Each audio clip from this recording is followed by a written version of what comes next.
नमस्ते बच्चों, मैं आशा चौहान उपस्थित हूँ आपके सामने लेकर के आपकी पाठ्य पुस्तक क्षितिज से लखनवी अंदाज। ये यशपाल द्वारा लिखित है।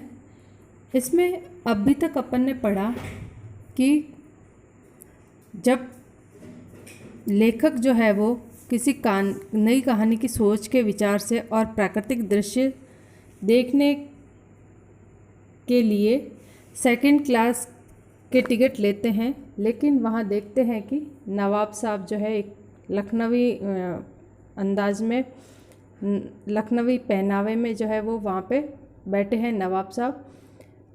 लेकिन जैसे ही लेखक उस डिब्बे में आते हैं, नवाब साहब जो है अपने एकांत में विघ्न महसूस करते हैं। काफ़ी समय तक नवाब साहब ने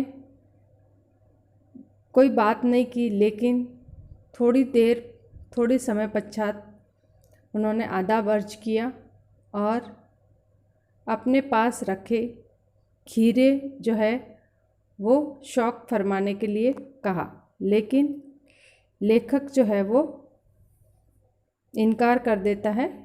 कहता है किबला शौक़ फरमाइए, मतलब आप लीजिए, मैं नहीं खाऊंगा। ठीक है बच्चों, अभी तक अपन ने ये पढ़ा। अब आगे पढ़ते हैं।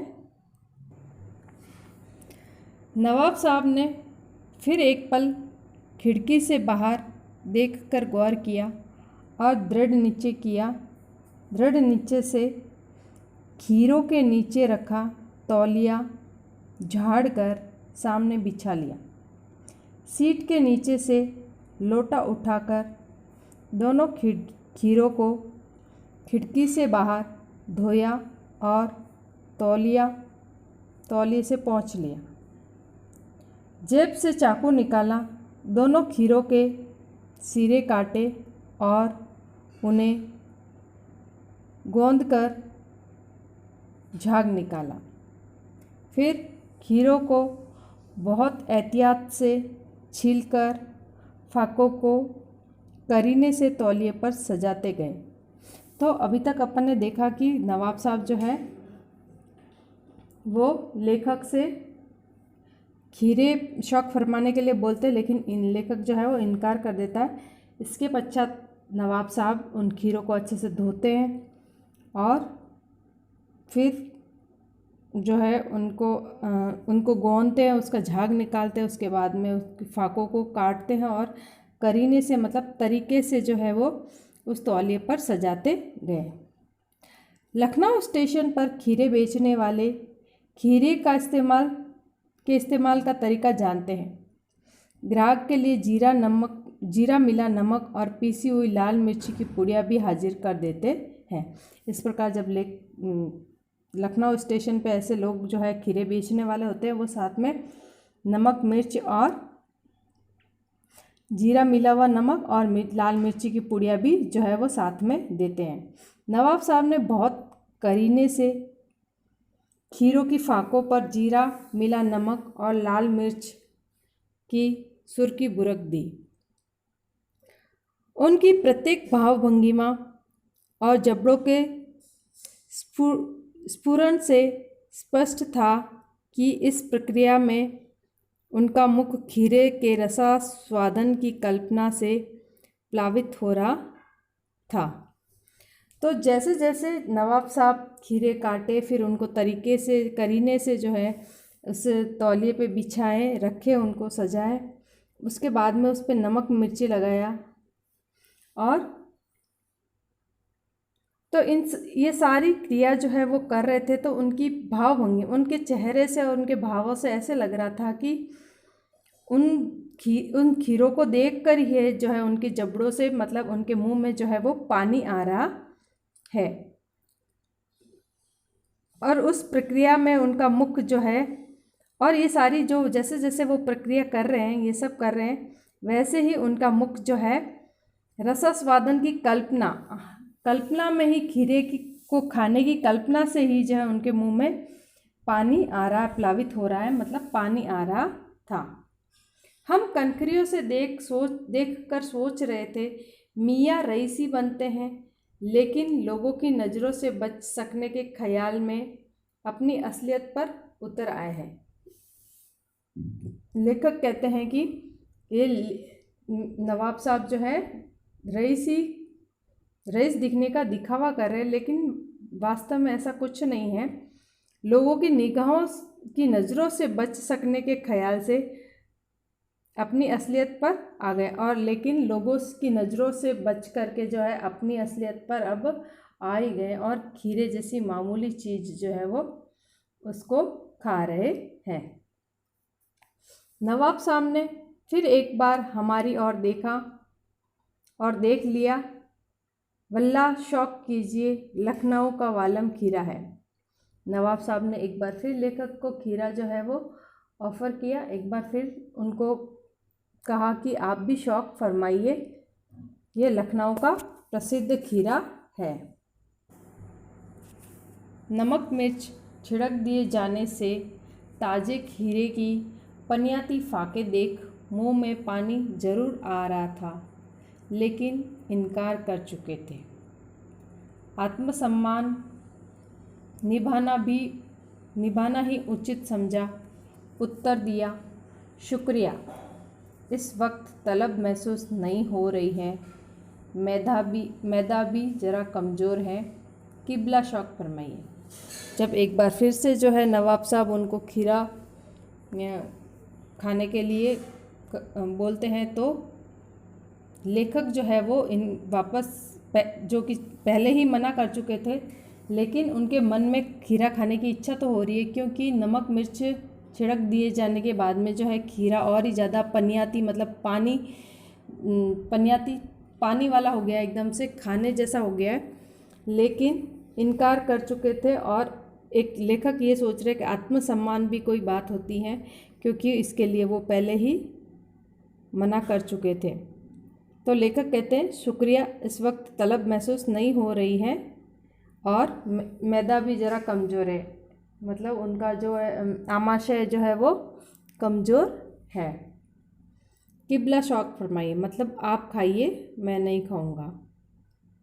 नवाब साहब ने सतृष्ण आँखों से नमक मिर्च के संयोग से चमकती खीरे की फाँकों की ओर देखा।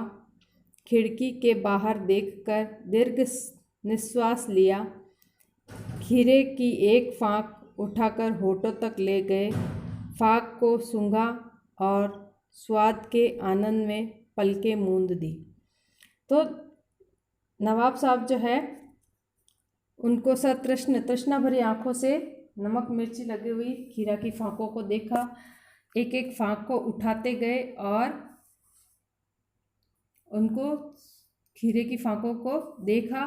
फिर खिड़की की तरफ देखकर एक लंबी सांस लेते हैं, खीरे की फाँक उठाकर होठों तक ले जाते हैं और फाँक को सूंघते हैं। इस प्रकार उन्होंने सूंघ करके जो आनंद की अनुभूति हुई उसका रसास्वादन किया। मुंह में भर आए पानी का घूंट गले से उतर गया। तब नवाब साहब ने फाँक को खिड़की से बाहर छोड़ दिया। नवाब साहब ने खीरे की फाँकों को नाक के पास ले जाकर वासना से रसास्वादन कर खिड़की से बाहर फेंकते गए। इस प्रकार एक एक फाँक को उठा करके उसको सूंघ करके अपनी वासना से उसका रसास्वादन कर, मतलब वासना से उसकी खाने की तृप्ति करके एक एक फाँक को खिड़की से बाहर फेंकते गए। नवाब साहब ने खीरे की सब फाँकों को खिड़की के बाहर फेंककर तौलिए से हाथ और होठ पोंछ लिए और गर्व से गुलाबी आँखों से हमारी ओर देख लिया, मानो कह रहे हो यह है ख़ानदानी रईसों का तरीका। इस प्रकार नवाब साहब ने एक एक फाँक का रसास्वादन किया और सारी फाँकें जो है खिड़की के बाहर फेंकते गए। उसके बाद में उन्होंने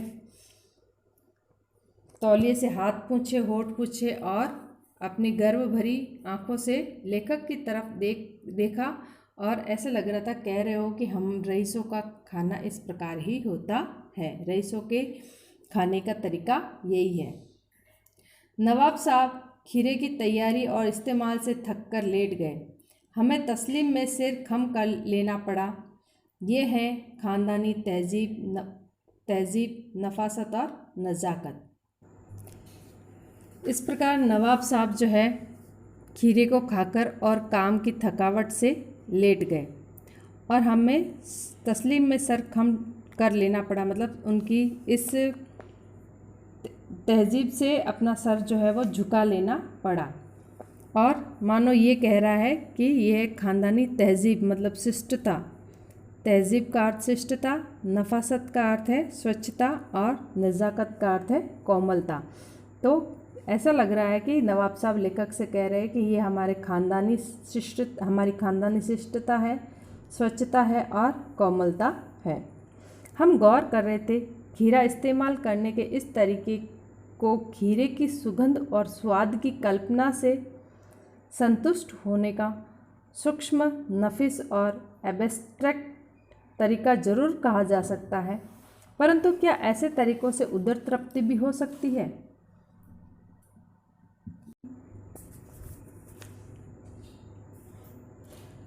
लेखक कह रहे हैं कि खीरा इस्तेमाल करने के तरीके की सुगंध और स्वाद की कल्पना से संतुष्ट होने का ये जो है वो बढ़िया और जिसका एब्स्ट्रैक्ट का अर्थ है जिसका भौतिक अस्तित्व न हो, मतलब अमूर्त हो, वो तरीका कहा जा सकता है। परंतु ऐसे तरीके से भी कोई उदर तृप्ति मतलब पेट भर सकता है क्या, ये सोच करके लेखक परेशान है।